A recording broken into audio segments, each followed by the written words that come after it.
Bonjour. Cette semaine, je vous reviens avec Patrick Auger qui nous a parlé de ses randonnées. Mais je vais lui demander qu'il nous fasse un petit résumé, puis après nous parler d'une randonnée qui m'intéresse beaucoup. Bonjour Patrick. Bonjour Diane. Bonjour. Peux-tu me faire un petit résumé de la semaine passée? Oui, bien en fait, nous, la compagnie Kilomètre, on offre des sorties en forêt. Notre objectif, c'est de faire jouer les gens dehors, les sortir en plein air. Donc, on organise des randonnées corporatives et des randonnées grand public. Donc, on va voir les entreprises, on les invite à sortir leurs employés le temps d'une demi-journée, d'une journée ou un week-end pour les amener marcher dans la forêt. Puis ça a plein de bienfaits. C'est quand ils reviennent au travail, ils se sentent énergisés, il y a moins d'absentéisme, les gens sont plus heureux, plus de collaboration entre les collègues de travail. Et pour le grand public, bien, on initie les gens à la marche en forêt. Donc le bien-être de se retrouver en forêt, de prendre le temps de respirer l'air qui est dans le bois. Puis ça fait un immense bien aussi au niveau de l'anxiété, le stress. Donc c'est ce que Kilomètre fait au niveau de la randonnée. On offre la formation en éthique plein air. Donc, c'est apprendre à respecter la nature et les écosystèmes qui nous entourent, respecter les autres randonneurs. Donc, c'est une formation d'un week-end qu'on offre aux entreprises et au grand public. Et on offre la formation de marche afghane. La marche afghane, c'est vraiment la synchronisation de son souffle avec ses pas. Et ça nous permet d'avoir différents rythmes de marche, des rythmes courts, des rythmes longs. Et c'est des rythmes courts pour quand on est plus à l'effort, quand on monte une côte. Donc, ça a plein de bienfaits au niveau psychologique, mental et pour le corps. Puis, il y a des rythmes longs qui sont davantage associés à la méditation. La marche afghane, c'est aussi appelé le yoga de la marche. Donc, on peut méditer en marchant. Donc, on a les bienfaits de la méditation et les bienfaits de la marche. Donc, c'est les services qu'on offre chez Kilomètre. D'accord. Est-ce que Kilomètre donne un mini-cours avant de partir pour une randonnée? Très bon point.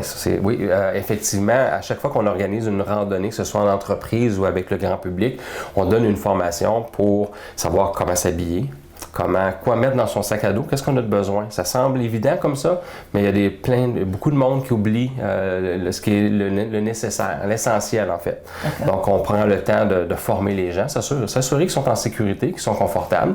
Puis nous, on est formés, on est des guides terrain, on est aussi des secouristes en région éloignée, sauvage. Donc, on est là pour aider les gens en cas de pépin, de bien les accompagner. Donc, on sait gérer des groupes. OK. C'est une rencontre qui dure à peu près combien de temps? À peu près 1 heure. Une rencontre préparatoire, là, c'est entre 60 et 90 minutes, là, selon le nombre de questions, selon la clientèle. C'est des gens qui sont habitués de randonner, qui ont déjà une meilleure idée que quelqu'un qui n'a jamais fait de randonnée. Donc, ça dépend de la clientèle. OK. Est-ce que la plupart du temps, ces randonnées-là sont mixtes ou il peut y avoir des fois juste des femmes ou juste des hommes? Tu sais, je pense à une association, par exemple, que c'est toutes des dames. Est-ce que ça se peut, ça? Ça se peut, oui. En fait, il y a beaucoup de dames. Environ 60% des gens qui font la randonnée, c'est des femmes qui s'adonnent à la randonnée. Donc, c'est une clientèle importante, mais généralement, c'est mixte. C'est des hommes et des femmes. Les femmes viennent avec leurs conjoints. Des fois, c'est familial. Il y a même des enfants qui vont accompagner des familles. Puis ça, c'est parfait. Nous, on s'adapte selon le besoin, ce que les gens ont envie de faire. D'accord. Parce qu'il y a plusieurs associations qui pourraient te demander d'aller faire une conférence, d'expliquer c'est quoi, parce qu'on passe à CTRB qui nous reçoit gentiment, mais il y a des associations qui pourraient te recevoir et tu pourrais leur expliquer davantage. Oui, tout à fait. On fait des conférences. En fait, Kilomètre offre des conférences. Donc, tous les sentiers que j'ai faits, donc même vendredi dernier, j'étais à une conférence. J'offrais une conférence sur le K2, le trek au camp de base du K2. C'est quoi ce K2? La deuxième plus haute montagne au monde. Ah bon? Donc, c'est au camp de base. Donc, on offre des conférences pour informer les gens pour ces aventures-là. Puis, ça donne le goût, justement, soit d'entreprendre cette aventure-là ou juste tout simplement d'aller marcher, je vais commencer à marcher en forêt. Ça va être déjà un bon départ. Là. C'est vrai. Mais dans cette heure-là, il y a beaucoup de gens qui ne sont pas initiés et qui vont poser beaucoup de questions. Oui. Comme moi, par exemple, je veux savoir comment on s'habille, est-ce qu'on arrête pour manger, qu'est-ce qu'on peut apporter pour pas d'abord nuire aux animaux, parce qu'on doit en rencontrer. Oui, tout à fait. Je pense à mes petits animaux en arrière là, qui viennent me détruire mes affaires. Oui. Donc, il faut faire attention à ce qu'on va jeter ou ce qu'on va garder. Oui. Tu réponds à tout ça dans tes... À tout ça, oui. En fait, ça rentre dans l'ordre de l'éthique plein air. Okay. Donc, moi, je fais partie aussi de Centrace Canada. Canada. Donc, en fait, je suis président du conseil d'administration de Centras Canada. Donc, c'est un organisme sans but lucratif. On vise à faire la promotion d'un usage responsable des aires naturelles. Donc, s'assurer qu'on ne jette pas les déchets, s'assurer qu'on respecte les autres usagers, s'assurer qu'on gère nos feux de camp. Donc, il y a plusieurs aspects à souligner, à informer le public. Est-ce que tu conseilles quoi apporter? Est-ce qu'il y a des choses, je ne sais pas, des aliments qui sont plus faciles à apporter, qui se détériorent? Oups, le mot me manque. Détériorera pas. Oui, c'est ça, merci. Oui. Ça fait que donc, tu leur parles de ça. Oui. Ce qui m'inquiète le plus, là, c'est si tu vas à la toilette, tu vas où? Puis avec le groupe? Oui, en fait, c'est très simple. C'est plus simple que dans la vie de tous les jours, en réalité, oui. En fait, on peut aller... faut penser à être à 200 pieds d'un sentier, 200 pieds d'un cours d'eau. Puis là, à ce moment-là, on peut faire un trou d'environ 6 à 8 pouces, 15 cm, là, pour ceux qui sont plus en centimètres. On fait un trou. Puis nos besoins, on les fait dans ce trou-là. C'est un trou sanitaire qu'on appelle. Puis là, ensuite, on va refermer ça. On va mélanger ça avec la terre qui est déjà autour, avec les feuilles. Puis on va laisser ça comme ça. OK. Donc, la personne part et s'en va toute seule dans le bois, puis elle fait ce qu'elle a à faire avec... Oui. Puis vous leur dites comment faire le trou et tout ça. Oui, exactement. Il y a vraiment l'enseignement concret, là. Il y a une petite pelle qu'on doit idéalement traîner avec nous pour faciliter tout ça. Puis, oui, il y a toute une technique autour de ça pour respecter l'environnement, pour pas que les animaux viennent chercher ça, pour pas que l'eau qui ruisselle de la pluie amène les déchets à la rivière, par exemple, parce que de la rivière, c'est là qu'on va prendre notre eau. Donc, on veut pas contaminer la rivière, puis éviter aussi la propagation de pathogènes. Donc, il y a une technique spéciale à respecter. C'est important. Puis maintenant, s'il arrivait un orage, est-ce qu'on prévoit ça quand on fait une marche? Bien, on regarde la température, c'est sûr, avant de partir, mais tout d'un coup, il arrive quelque chose. Ça arrive. Bien, il faut avoir tout ce qu'il faut dans notre sac à dos pour faire face à n'importe quelle situation. Donc, c'est sûr qu'on doit être équipé pour pouvoir faire face à une température, à la pluie, au froid, au vent. Donc, tous les éléments, il faut être prêt à ça. Donc, dans notre sac à dos, on a tout ce qu'il nous faut. OK. Fait que tout, là, c'est ça. Là. Les premiers soins, peut-être une petite trousse de premiers soins. La trousse de premiers soins, minimaliste. Ça dépend aussi si on part avec un groupe. Moi, quand j'amène un groupe, j'ai plus qu'une trousse minimaliste, j'ai plus qu'une trousse individuelle. J'ai une trousse qui va répondre aux besoins d'un groupe s'il y arrive un pépin. Donc, ça prend tout ça. Mais là, ça dépend où on va aussi, puis ça dépend en quelle saison. Bien sûr. Ouais. Donc, si on parle de l'Appalachian Trail, par exemple, le sentier que j'ai fait là, c'est en celui-là que je veux savoir. Là. Il est grand, celui-là. Oui. Mais lui, c'est 3500 km. Donc, lui, ça va prendre des mois à marcher. Donc, l'équipement n'est pas nécessairement le même que celui qu'on apporte sur d'autres chemins. Donc, on pense à la légèreté, parce qu'on va marcher tous les jours avec notre sac à dos pendant 4, 5, 6 mois. Donc, tout doit être léger. Donc, on s'assure d'avoir une belle qualité de produits puis qui sont légers comme contenu là, dans notre sac à dos. Donc, on va avoir l'essentiel. Donc, oui, on a une petite veste de pluie. On va avoir des chandails en laine de mérino qu'on appelle. C'est un chandail de laine de mérino. C'est un chandail en fibre naturelle qui n'a pas d'odeur, qu'on peut porter plusieurs jours, puis il n'y a pas d'odeur malgré la transpiration. C'est antibactérien. Ah, oui. Donc, c'est hyper confortable, puis ça sèche très rapidement. Donc, si on est en chandail à la pluie, bien, ça prend même une heure après, notre chandail est sec. Là. Comment tu l'appelles? Mérino. Mérino, c'est un mouton. Une sorte de mouton en Nouvelle-Zélande. OK. Puis la fibre naturelle, elle a des propriétés comme je viens d'énumérer. Là. On trouve ça ici chez nous? Oui. Chez Sport Expert, je ne sais pas. Il y a des boutiques plus spécialisées. Oui, il y a une boutique, on pourrait donner la référence. Là, c'est la Tienda, d'ici à Compostelle. C'est une boutique spécialisée qui a l'essentiel du randonneur ou du pèlerin. Donc, c'est vraiment l'essentiel. On trouve tout ce qu'il nous faut. Là. Vous allez là. Dirigé. Ah oui, on va là. Puis la personne qui est là, la propriétaire ou ses employés, eux, ils marchent, ils savent c'est quoi les besoins. Puis ils ont l'essentiel. Ils n'ont pas la variété de matériel qu'on pourrait retrouver dans un grand magasin, grande surface où on est un peu perdu face à la quantité de matériel. Oui. Cette boutique-là, la Tienda, elle a l'essentiel de ce qu'on rentre là, puis on part, puis on a tout ce qu'il nous faut. D'accord. Ouais. Mais est-ce qu'il est dispendieux, ce chandail-là? Est-ce qu'il est spécial, là? Il est très spécial, mais c'est qu'on en a besoin de un ou de deux. Oui. Donc, Donc, contrairement aux vêtements synthétiques qu'on va s'acheter, bien, on va en acheter, puis on va en acheter plusieurs. Lui, il va vous durer plusieurs années. Donc, oui, si on regarde juste le prix, ben oui, c'est 100 $, mettons, un chandail. Mais 100 $, ça va, surtout si on le garde longtemps. J'ai pas besoin de faire des randonnées, peut-être, pour avoir un chandail comme ça? Non. Ça, c'est les gens qui goûtent au mérino, ils portent le mérino à tous les jours, la jupe, les sous-vêtements. Ah oui? Oui. Je connaissais pas ça. Sans doute, vous connaissez ça. Oui, bien, moi, je l'ai découvert en expérimentant puis en l'essayant. Un jour, j'étais sur l'Appalachian Trail et j'avais un chandail synthétique. Puis, à un moment donné, j'ai eu plein de brûlures. Parce que synthétique, c'est du plastique, hein, c'est du pétrole. Puis avec la transpiration, la chimie qui se passe, j'avais mal partout à cause du chandail. J'étais même plus capable de l'enlever. J'avais toutes des irritations partout. Puis après ça, je suis passé au chandail en mérino, puis tout est disparu, puis il n'y a plus rien eu. Donc c'est antimicrobien, donc il n'y a pas de bactéries qui se développent. C'est merveilleux, contrairement au synthétique. Synthétique, ça peut faire la job pour un sport, jouer au basketball, mais le mérino pour la longue randonnée, c'est... Surtout quand tu transpires beaucoup, là. Ah oui. C'est important. Oui, puis il fait chaud, puis il y a un mix. Après ça, il y a de la pluie, il y a de la chaleur, le soleil. Toutes les conditions sont là pour développer des bactéries. Donc, si on a des vêtements confortables de qualité, on n'a pas besoin d'en avoir beaucoup, mais on a l'essentiel, on a ce qu'il nous faut. Alors, pour avoir ces chandails-là, il fallait... tu me dis qu'il n'y a seulement qu'une place, non? Non, il y a plusieurs endroits, mais moi, la place que je recommande, parce qu'on est bien conseillé, puis on vit une belle expérience quand on va dans cette boutique-là, c'est la Tienda d'ici à Compostelle. C'est à Verdun. C'est à Verdun? Oui. On peut aller voir sur Internet? Oui, sur Internet, là, les coordonnées. Puis, OK. Est-ce qu'on pourrait l'écrire, l'adresse Michael, sur... Bon, alors vous allez avoir ça, parce que je pense que c'est important d'en avoir, même si on ne fait pas de randonnée, d'avoir ces vêtements-là. Oui. C'est sécurisant, parce que depuis quelque temps, il y a beaucoup de boutons, Oui, non, différents problèmes de peau. Problèmes de peau, là, je trouve que c'est important. Oui. Là, j'en ai eu, là, moi, pendant un mois, là.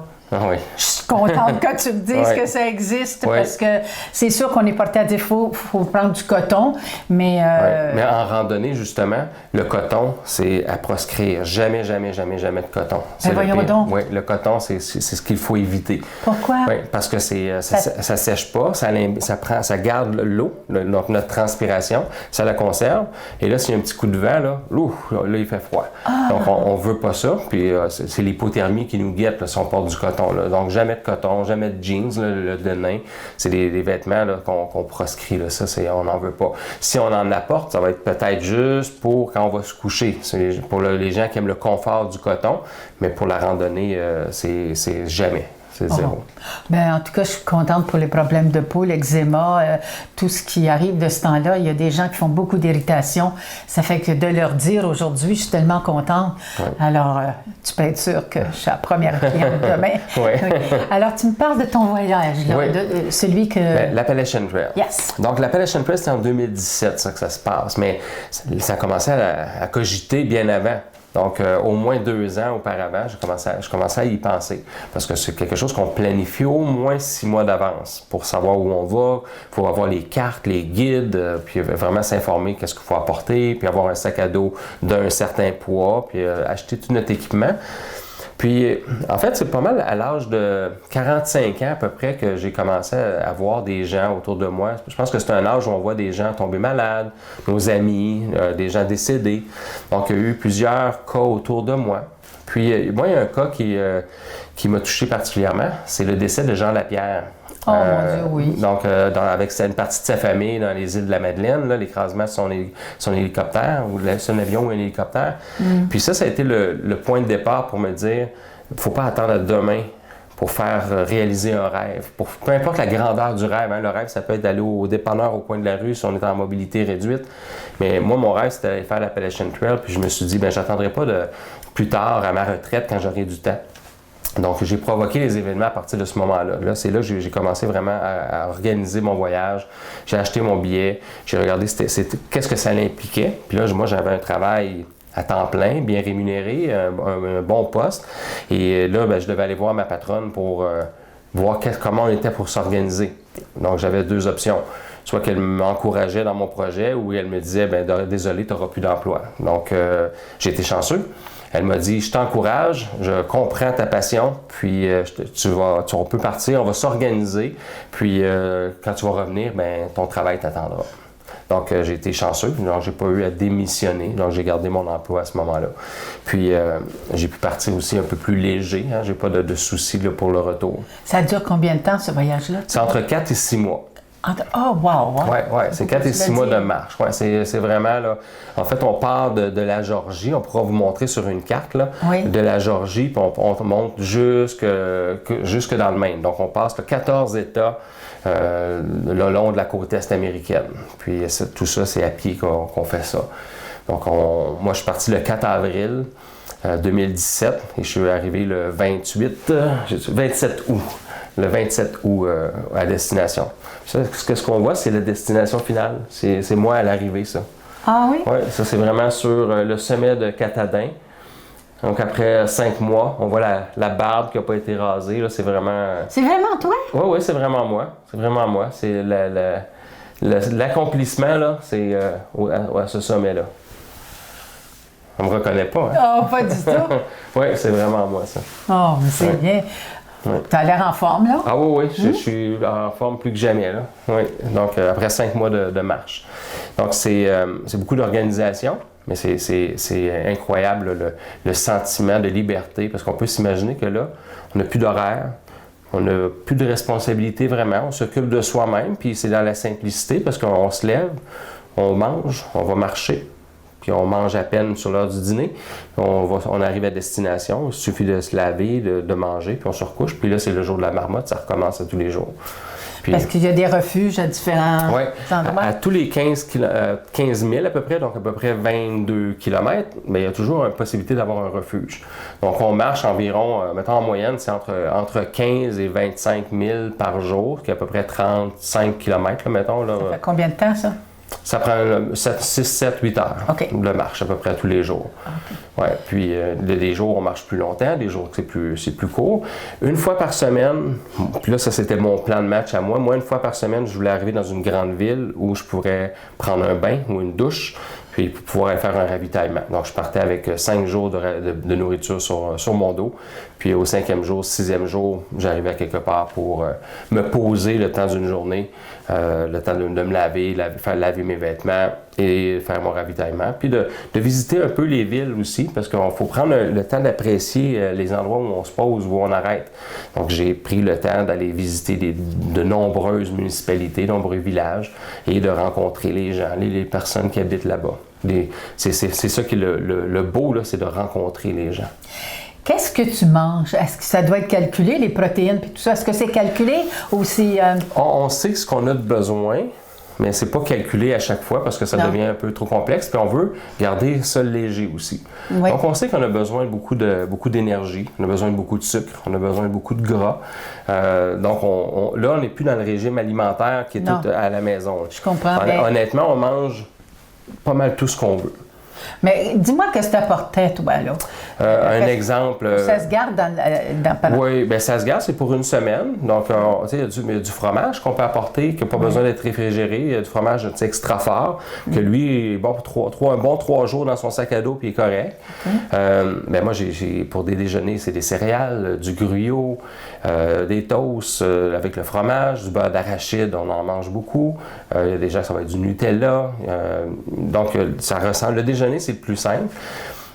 Moi, j'avais pas vraiment de dîner, donc c'était souvent des barres protéinées, donc à 30 grammes de protéines, très protéinées, que je prenais pour le dîner. Puis le souper, c'était toujours mon repas chaud, donc le repas réconfortant de fin de journée. Donc, un exemple, ça peut être de la nourriture qu'on dit lyophilisée. C'est la nourriture qui est, disons simplement, là, qui est déshydratée pour que ce soit très léger, donc il n'y a plus d'eau dedans. Donc, on sait déjà dans des sachets, ça s'achète déjà dans des boutiques spécialisées.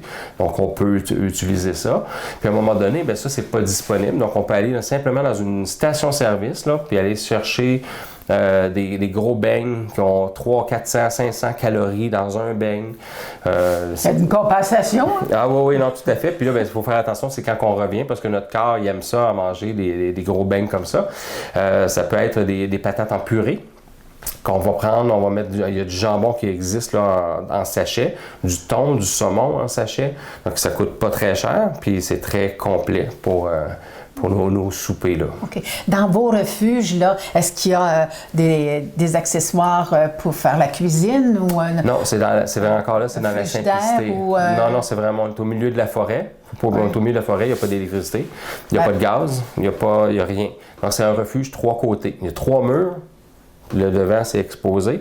C'est seulement pour dormir. Donc, okay. Y a pas mais vous pouvez faire un feu pour réchauffer votre aliment?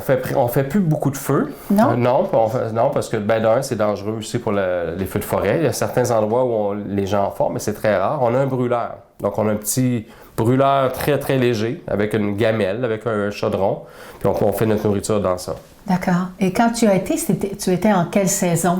Je suis parti au mois d'avril, donc il faisait encore froid, puis on a eu de la neige, puis moi je suis revenu au mois d'août. Donc j'ai passé le printemps, été, le début de l'automne, presque le début de l'automne. Là. Et puis être équipé pour ces saisons-là, c'est beaucoup. Oui, ben moi en fait, j'avais déjà tout mon équipement avec moi. J'ai pas eu besoin d'acheter ou m'en faire venir par la poste. Mais il y a des gens qui vont avoir un sac de couchage qui va être plus chaud pour le début, puis ils vont le retourner à la maison, puis quelqu'un qui va leur en envoyer un plus léger pour l'été. Mais moi, j'ai pris le même tout le long.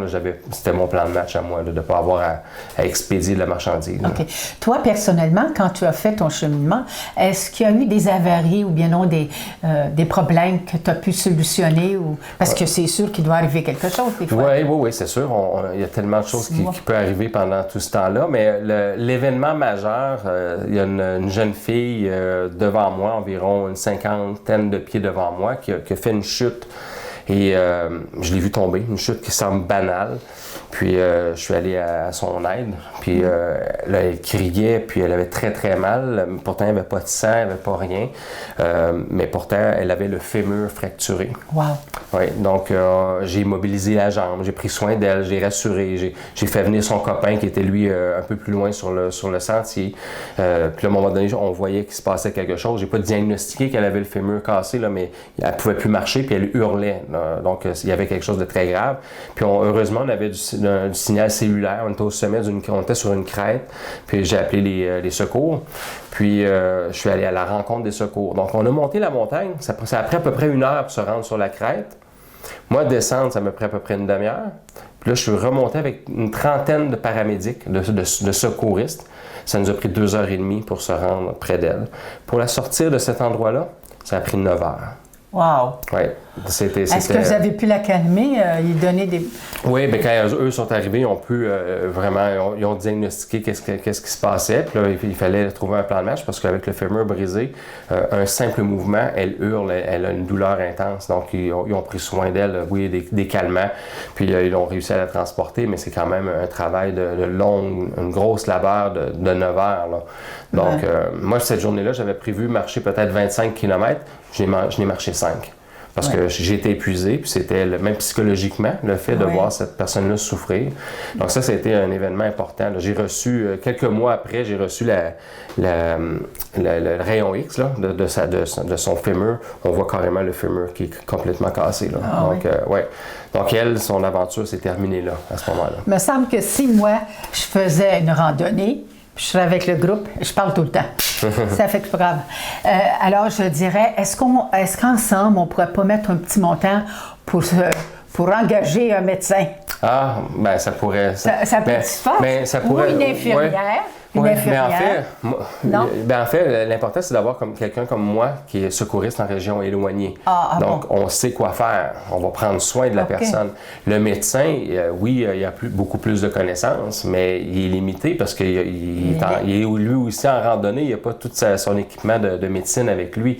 Donc, probablement que le médecin aurait fait la même chose. Il aurait appelé le 911 puis il aurait fait venir les spécialistes là, pour le transporter parce qu'elle ne peut pas rester là. Hémorragie interne, si elle reste là trop longtemps, possibilité de décès. Là. Donc, D'accord. Ouais. Mais ça n'arrive pas souvent, là. Mais vous avez un bon point, parce que de dire, ça prend quelqu'un dans le groupe qui a un minimum de connaissances en secourisme pour aider et accompagner quelqu'un qui est en détresse. Oui, mais aussi peut-être avoir un peu de médicaments ou les premiers soins, il doit sûrement avoir quelque chose pour calmer aussi. Oui, mais en même temps, il faut faire attention à l'administration de médicaments. Donc, ça dépend de la personne, ça dépend de ce qu'elle prend déjà comme médication. Oui. Mais on a l'essentiel. Mais on a aussi ce qu'il faut au cas où que les gens ont des allergies. Donc, les pipènes, entre autres, qu'on va avoir, avec nous, au cas où qu'il arrive quelqu'un qui a une allergie quelconque, bien, on peut prendre soin de la personne. Oui. Si on a le bon chandail, ça aide. Pour les allergies. Ce type d'allergie-là, oui. Oui, moi j'en ai eu une pendant le temps des fêtes, là, et un mois de temps, là, c'était terrible. Ça fait que je suis tellement contente d'avoir appris qu'il y a un chandail qui existe. J'aurais aimé l'avoir, j'assure. Alors, et tu as fait ça pendant 6 mois? Oui, bien 5 mois, ça c'est la durée. OK. Et puis, ça s'est bien terminé. Tu es revenu comment? Oui. Bien, en fait, ça s'est bien terminé. Puis, il y a plusieurs intempéries, parce qu'à un moment donné, on avait des alertes de tornades, d'orages. Wow. Donc là, on est au milieu de la forêt. Donc, il faut toujours faire attention. On doit se protéger de tout ça. Est-ce que vous vous rassemblez plus quand il y a une tornade ou non? Non, mais en fait, là, généralement, l'idée, c'est de sortir de où on est. Parce que, en fait, les arbres peuvent nous tomber dessus. C'est ça qui est dangereux. D'accord. Donc, il faut se trouver une voie de sortie pour aller plus en ville, aller à un endroit plus en sécurité, parce que c'est des grosses pluies, puis donc il faut faire attention à ça. Mais est-ce qu'il y en a eu pendant que tu étais là, toi? Oui.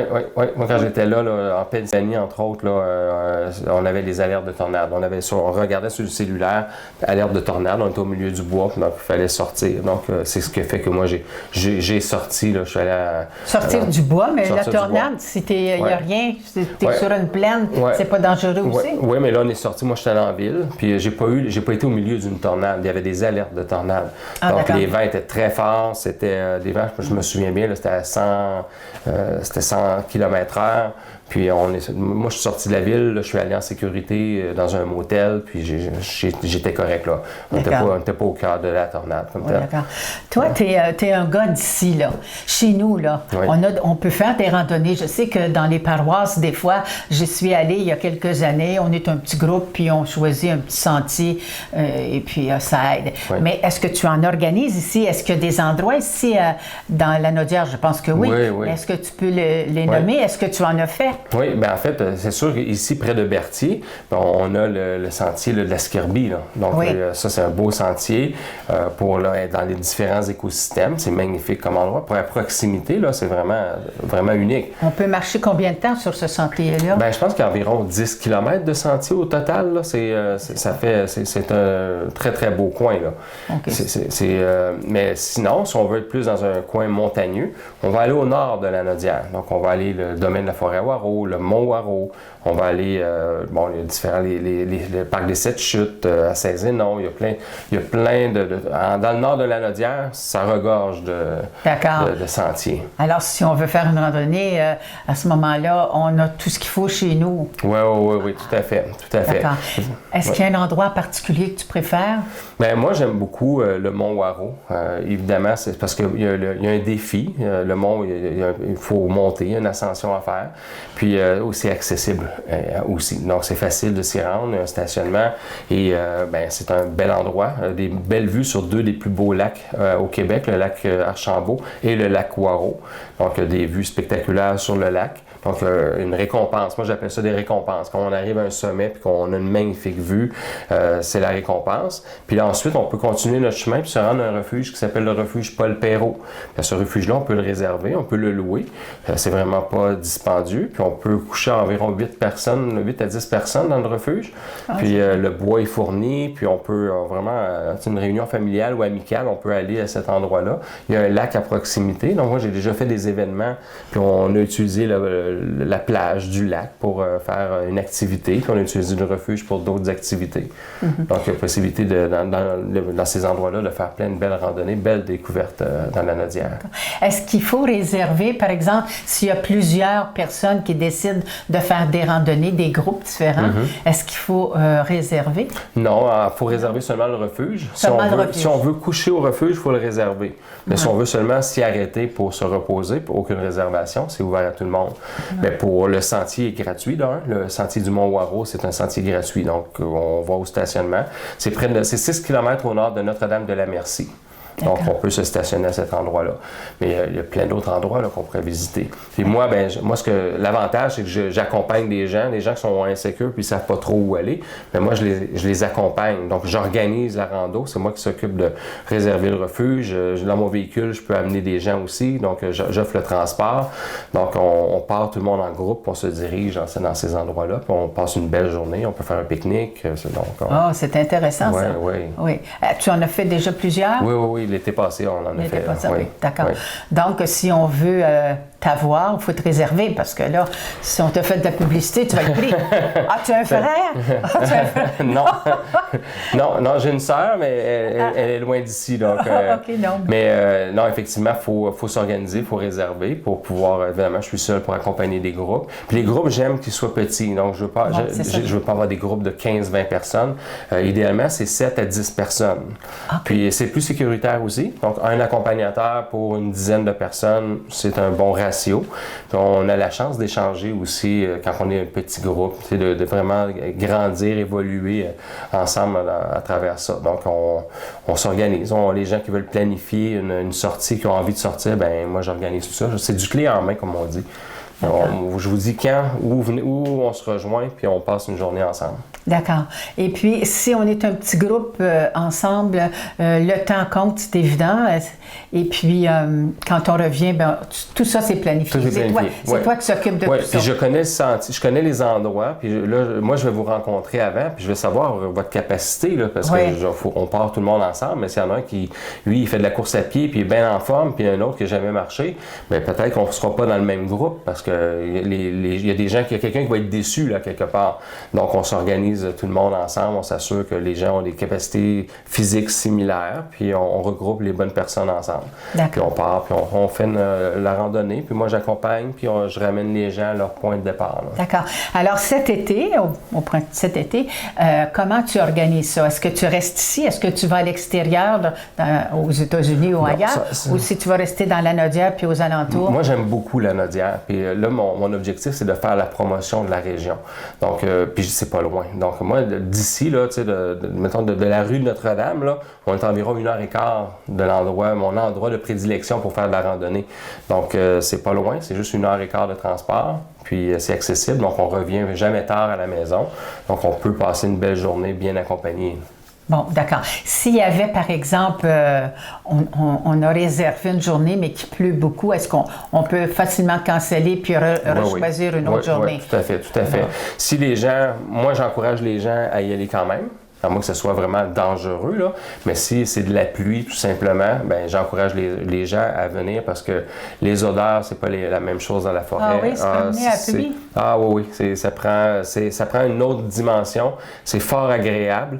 On a des vêtements de rechange. On sera mouillé, là, on sera détrempé, mais on a des vêtements de rechange au retour. On va être au sec. On est tous en sécurité, puis il n'y a pas de problème avec ça. C'est pas vous n'êtes pas laissé à vous-même. Donc moi, j'encouragerais les gens à venir, mais les personnes qui sont obligées, si le groupe décide non, on veut une belle journée ensoleillée, dans les conditions idéales, il n'y a pas de problème, on reportera une autre journée. D'accord. Alors, tu t'organises pour l'été, et puis si nous autres, on veut se promener avec toi, j'ai déjà parlé de toi. En plus, j'ai dit un beau bonhomme de 58 ans à peu près. Combien? 58. Ah non, mais 56? Non, 50.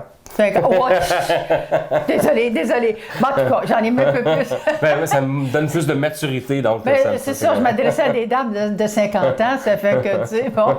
Alors, j'ai parlé de toi, puis il y a déjà des personnes qui sont intéressées à se promener cet été, puis ça les sécurise de voir que toi, tu peux les accompagner, parce qu'on se pose beaucoup de questions.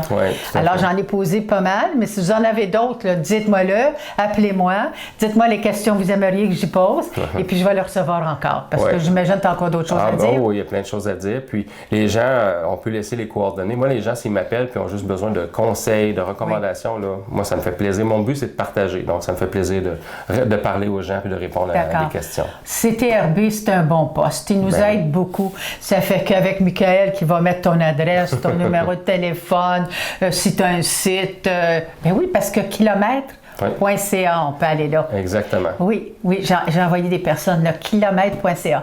De toute façon, Michael va se promener pour voir toutes tes belles photos. Et j'aurai sûrement le plaisir de le recevoir. Alors, on verra si c'est la semaine prochaine. Et j'espère que vous avez aimé cette rencontre. Moi, j'ai beaucoup aimé ça. Alors, au plaisir de vous revoir la semaine prochaine.